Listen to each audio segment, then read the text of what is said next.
You've got to beat someone with someone. And the Republicans don't have someone who can beat Barack Obama, and they know it. That's why polls show Republican voters' support bouncing around from one impossible dream to another. Sarah Palin, Donald Trump, Michelle Bachmann, Rick Perry, and now Herman Cain. We've seen this play before. Every once in a while, one team just doesn't have anyone who can beat the other team. Ronald Reagan was actually beatable in his re-election campaign, but not by Walter Mondale.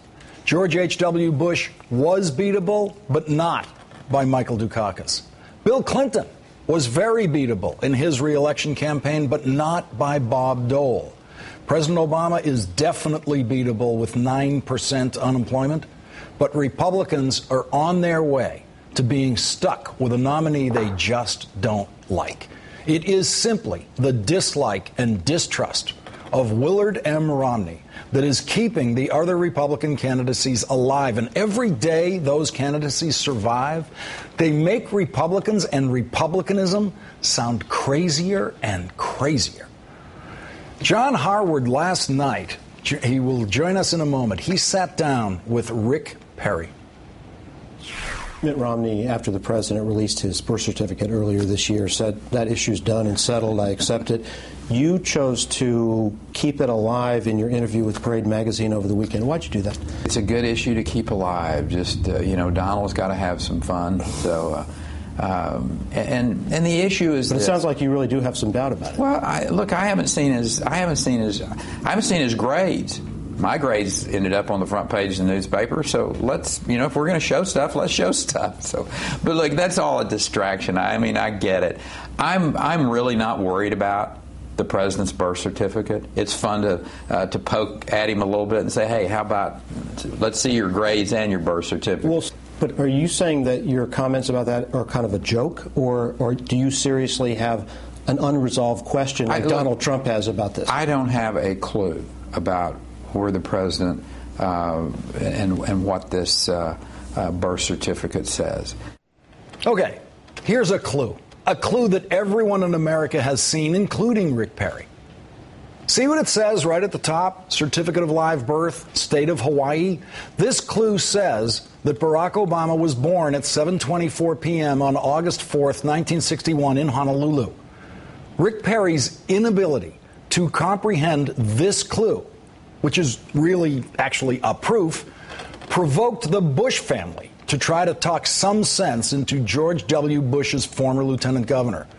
Former Florida Republican Governor Jeb Bush emailed the Washington Post a 2-sentence statement reading, Republican candidates should categorically reject the notion that President Obama was not born in the United States.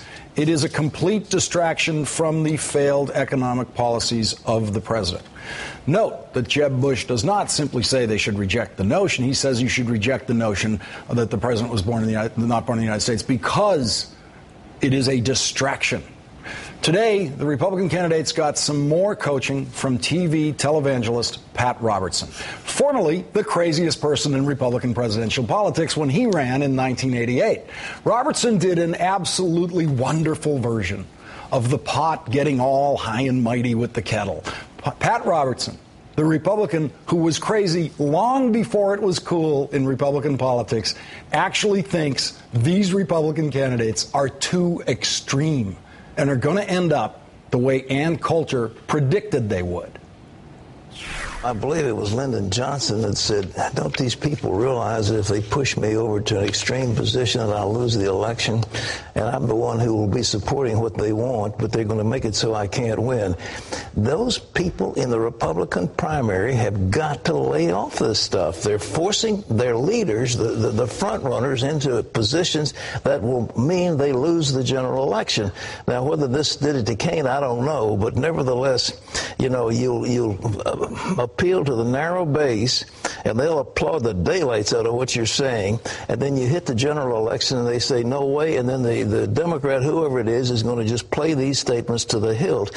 They've got to stop this. It's just so counterproductive. Well, if they want to lose, this is the game for losers.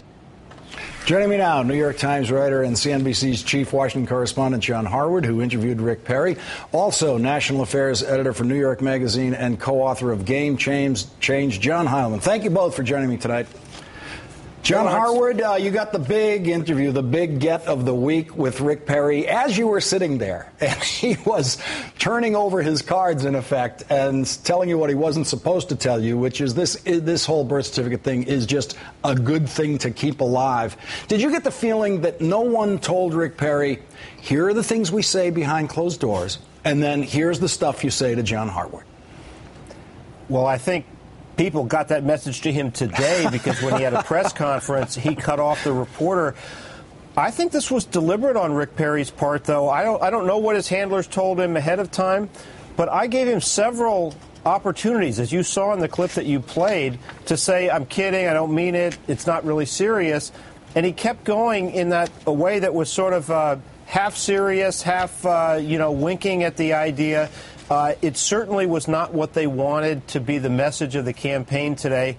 But I have to say, Lawrence, when you say I got the big get, I think that Pat Robertson interview was a pretty big get because I've been covering this stuff long enough to think that is just an astounding statement from Pat Robertson when that guy who ran in 1988 is now saying this Republican field is extreme. It just shows you about what's happened with the intensity of the conservatism within the Republican Party right now and the effect it's having on this field.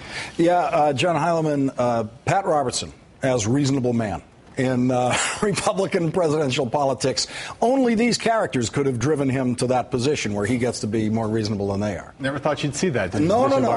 Never did. No, and look, I mean, the center of gravity in American politics has moved to the right, and that's a truism. But occasionally we get an object lesson in just how far it's moved to the right when Pat Robertson is coaching candidates from what sounds like the sane center on how to get to the place where you need to be to win a general election.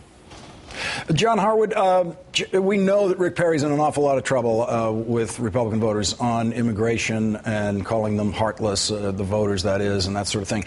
Can this tax plan that he introduced today do anything to move his numbers as he's been just sinking? The trend line on him is just disastrously straight down.